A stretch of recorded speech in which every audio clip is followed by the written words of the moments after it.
La construcción del sistema educativo es el reflejo de las tensiones, disputas y desafíos que la sociedad española atravesó desde finales del siglo XIX hasta la actualidad.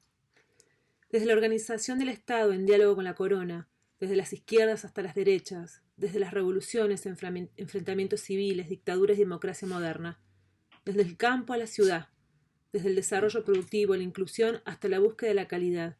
Desde cada una de las epistemologías, el sistema educativo conforma la trama de una construcción social en la cual las dinámicas que asumen las relaciones de poder tiñen las prácticas educativas de España. En el presente trabajo se propone una lectura específica del sistema educativo desde un eje transversal, el alumnado y desde allí la presencia de las mujeres. Para ello se analizarán tres momentos: aquel que se sitúa en el proceso de sanción de la ley Moyano durante el reinado de Isabel II y el trabajo del liberalismo doctrinario moderado, luego el periodo conformado desde la Constitución de 1931 hasta el franquismo, época marcada por la dictadura de Primo de Rivera, el gobierno republicano, el anarquista, matizado por la guerra civil y la dictadura de Francisco Franco, y por último, el comprendido durante el gobierno del Partido Socialista Obrero Español, que asume el poder en 1982, luego de la muerte de Franco, hasta la sanción de la Ley Orgánica de la Calidad Educativa del 2002, emplazada dentro del gobierno popular. En cada uno de estos momentos se indagará cómo se da la presencia y con ello la forma de estar de las mujeres dentro del sistema educativo. Por tanto, no se busca establecer comparaciones de porcentajes de matrículas entre géneros, sino conocer cómo se da su lugar, dentro de qué marco legal y cómo es considerado su rol dentro de la secundaria. De manera que se trata de abordar la construcción de la matrícula femenina desde una dimensión sociocultural. En este sentido, indagar la presencia de las mujeres dentro del sistema educativo implica transitar un camino analítico en el cual se pone en tensión la construcción de la otredad en términos de derecho.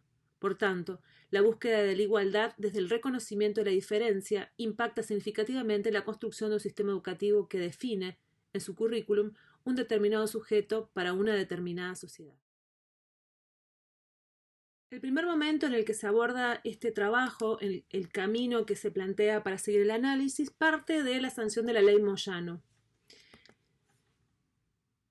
Esta ley se da en un contexto específico en España en el cual el incipiente Estado, que estaba regido por un modelo político que era el moderado, y bajo la corona de Isabel II, estaba discutiendo la constitución de un Estado en el cual se pudiera establecer un nuevo modo de gobierno. Esta construcción de este Estado se establece desde una cierta tensión entre la Iglesia y los laicos. Es una tensión que no es propia solo de este momento, sino que atraviesa o que se hereda desde la Edad Media, especialmente en lo que constituye el sistema educativo, la tensión desde quiénes son los que enseñan, cuál es el modelo que debe privilegiar a determinado sujeto. De manera que el sistema que empieza a constituirse en este momento es hereditario de este proceso, de estas tensiones que devienen en este momento histórico.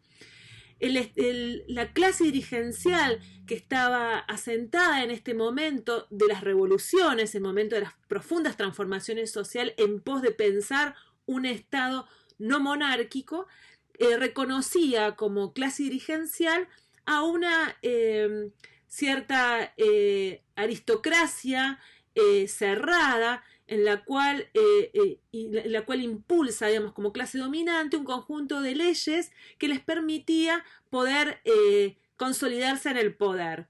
Se destaca la sanción de leyes como, por ejemplo, de la propiedad privada, los derechos individuales, se restringe la libertad de imprenta, ¿no? Se empieza a constituir un Estado restringido, un Estado para pocos.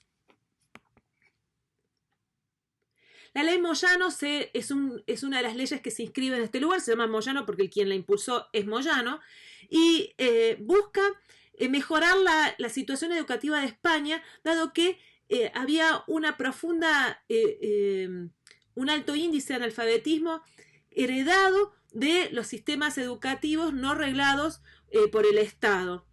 Esta ley, como decía recién, es producto de la sanción del trabajo de los moderados y dice los lineamientos que propone esta ley se van a seguir manteniendo en su estructura esencial hasta 1970, periodo en el que se cierra el gobierno de Francisco Franco. ¿En qué consistía esta ley? En reconocer 3 niveles, un nivel primario, un nivel secundario y se sostenía aún la universidad. Acá Viñau sostiene algo que es interesante, dice la ley, la educación primaria estaba entre los 6 y 9 años, pero no todos accedían a ella, no era para todos este nivel, porque solo podían asistir a aquellos que tenían algún municipio donde había un sistema educativo que los contemplara o podían pagarla, ¿no? La escuela o la enseñanza secundaria estaba dada por los institutos, los bachilleratos, las escuelas normales de magisterio. Acá hay importante para reconocer que se sostiene la tensión entre la iglesia y la educación laica. Es una disputa constante que va a atravesar el siglo XIX. Ahora, ¿qué pasa con la matrícula femenina? Hay que destacar que para esta época nosotros no tenemos acceso a registros porque tampoco, como el sistema educativo era débil, esto que también plantea Viñau y que en algún sentido Bowen también va a sostener sobre el Estado incipiente español del siglo XIX, no hay registros que permitan dar cuenta de la constitución de esta dinámica del Estado. No podemos saber a ciencia cierta qué es, cómo se construye, cuántas mujeres estaban estudiando, ni siquiera tampoco cuántos varones. Pero sí podríamos decir que la ley Moyano plantea una instrucción para niñas y que fuera obligatoria, o sea, hay una presencia de mujeres allí, que hay otras experiencias pedagógicas que no son las que están dentro del el dominio público, o sea, que son alternativas. La mayoría de las formaciones eclesiales de la secundaria son para mujeres. Lo que se estudiaba de manera común con los varones era escritura, cálculo, gramática, pero el contenido central para mujeres tenía que ver con los labores, el dibujo, la higiene y la famosa costura, corte y confección y demás. ¿Cómo se incorporan las mujeres al sistema educativo? Es una breve reseña. Vamos que lentamente, a pesar de esta diferencia curricular entre las mujeres y los varones, poco a poco las mujeres se van incorporando al sistema educativo y van a generarse disputas también atravesadas por el gran movimiento feminista que busca incorporarse a las decisiones del Estado y de la sociedad civil. Van incorporándose a la formación, ¿no? Pero lo que va a brindar el Estado dentro de las posibilidades de formación para las mujeres están vinculados a lo artístico, al corte y confección, a las tareas del hogar, a la cocina y demás. ¿Qué pasa con el tiempo, con el segundo momento, que es el tiempo de las tensiones, el tiempo del principio del siglo XX, que empezamos con la dictadura de Primo de Rivera, la guerra civil con republicanos y anarquistas, hasta llegar al franquismo? Destaco esta imagen que es de justamente el periodo de la Guerra Civil Española, donde se puede ver una presencia femenina en el frente de batalla. No es menor esta situación de marcar esta época de tensiones, porque de estar fuertemente atravesada el modelo educativo desde la visión ideológica que atraviesa este momento. Vamos a ver que el siglo XX también marca un aumento de matrícula o de presencia de mujeres en la segunda enseñanza y que va a llevar a que dificultó la organización áulica, ¿no? Las chicas y los chicos que convivían en la misma aula pero sentados en distintos lugares ya eran tantos que no se los podía sostener y empieza a crearse institutos solo para mujeres, ¿no? Se incrementa esta presencia, impulsa la creación de estos institutos y llevando a pensar un enfoque de igualdad de derechos. Con el triunfo del cedismo se retrotrae esta visión de avance de la presencia de la mujer en el sistema educativo con el plan Filiberto Villalobos. Vamos a ver cuáles son los cambios en a grandes rasgos de estos 3 momentos que se dan desde la Guerra Civil. La Guerra Civil tiene 2 bandos, el republicano y el anarquista. Un momento gobierna el republicano y luego el anarquismo, pero hay 2 marcadas diferencias en cada uno de estos niveles, o en cada uno de estos momentos, perdón. Uno que tiene que ver con el republicano, que desarrolla un plan de estudios para la escuela primaria y la cartilla escolar antifascista toma el modelo soviético centrado en el antifascismo, ¿no? Tiene un claro posicionamiento ideológico. Y el anarquismo, en el solo año que le toque estar o que está en el poder, plantea un eje de no envenenemos a la infancia, no ideologicemos las prácticas de aprendizaje. Llegamos al franquismo. Esta imagen, bueno, es la guía para la buena esposa, que plantea 11 reglas, que fue muy común en Europa, también en la Argentina, sobre el modelo de instrucción de mujer. Bueno, todo este avance sobre igualdad de derechos que vemos en este momento en la presencia femenina en estos poquitos años al comienzo del siglo XX se va a retrotraer con el gobierno de Franco, pero no en el incremento. La matrícula sigue incrementando, las mujeres siguen participando en el sistema educativo, donde vemos la diferencia que va a matizar esta construcción de la matrícula, tiene que ver en qué es lo que aprenden. Y va a decir que, bueno, la educación femenina se fue responsable de volver a formar las mujeres en las enseñanzas propias de su género. Esto va a ser una de las epistemologías que va a atravesar esta formación de las mujeres. ¿Qué pasaba con las mujeres que no querían participar de este modelo de enseñanza? Bueno, iban a lugares alternativos. No, las mujeres no estudiaban solo en estos institutos que las formaban para las tareas del hogar. Había un crecimiento de institutos que no eran los públicos, donde se enseñaban otros contenidos que les posibilitaba el ingreso a distintos niveles de la educación. Pero inclusive para poder formar parte de la educación universitaria debían rendir este examen de tareas del hogar que le permitiera poder seguir estudiando en la universidad. No fue fácil, había dentro del franquismo, en su ley había una diferencia, se planteaba la necesaria diferencia entre niños y niñas en la formación y que las mujeres debían prepararse para la vida del hogar, la artesanía y las industrias domésticas. En este periodo aumenta la matrícula, pero solo en un 3%. La presencia entonces de géneros en el sistema en este periodo se da de manera desigual. Un énfasis profundo marcado sobre el tema de que la mujer tiene un rol que es el femenino. Acá es interesante porque hay un aumento paulatino de matrícula, pero con un tratamiento diferenciado.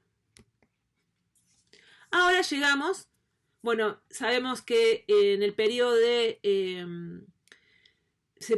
España pasa de la dictadura franquista a la democracia no por un proceso eleccionario o una transición democrática, sino por la muerte de Francisco Franco. Eso lleva a que muchas de las cuestiones que hoy siguen vigentes dentro de la estructura del Estado español siguen estando atravesadas por una cosmovisión o una epistemología centrada con la lógica del autoritarismo o del posicionamiento franquista. De hecho, todavía hay instituciones escolares que siguen rigiendo con algunas de las medidas que fueron impulsadas durante ese periodo. Pero llegamos acá a 1982 con las medidas del Partido Socialista Obrero Español, con la apertura democrática y con llegan nuevas discusiones sobre cómo poder dar cuenta de este proceso democratizador y llega una modificación del sistema educativo atravesado por una visión de enfoque de derecho y de igualdad de posibilidades y resguardo de las libertades individuales. Esto que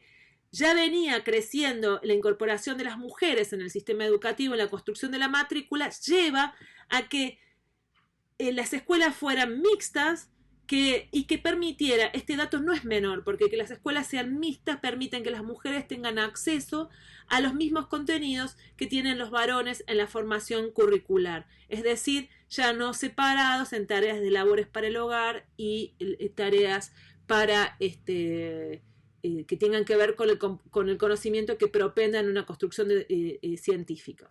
Bueno, la ley que va a marcar este periodo de tiempo es la LODE y después va a pasar a la LOCSDE, que va a permitir la construcción del sistema de EGB, que va a tener 3 niveles y que va a orientar a la formación universitaria o terciaria de labores en un conjunto de instrucción del estudiantado. Acá es importante, bueno, voy a leer el artículo 2 de la ley del OCSE, que sostiene lo siguiente.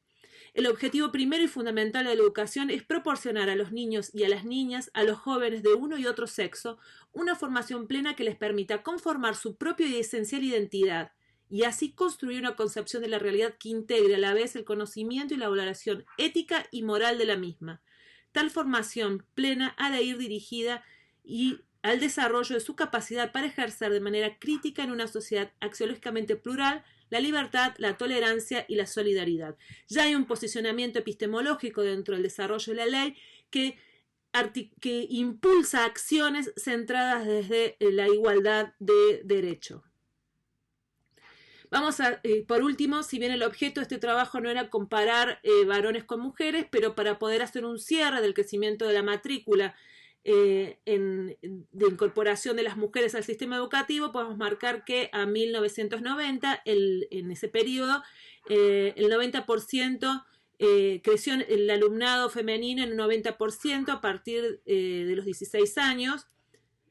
El 25,6% perdón, es el desgranamiento de las mujeres, hay un mayor desgranamiento de varones en relación a las mujeres y este dato que es interesante, la terminalidad de las mujeres es mayor a la de los varones entre el modelo secundario. Según el Instituto de las Mujeres Españolas, todavía hay muchas deudas pendientes en relación a la incorporación de las mujeres en los sistemas educativos, en relación a la posibilidad de elegir carreras, la inserción al mercado laboral y el acceso a iguales sueldos que los varones. Esa es una deuda pendiente del sistema educativo por el cual sigue trabajando, pero se destaca que el crecimiento de la matrícula ahora sí en este periodo de tiempo se encuentra en igualdad de situación con el acceso a los contenidos curriculares.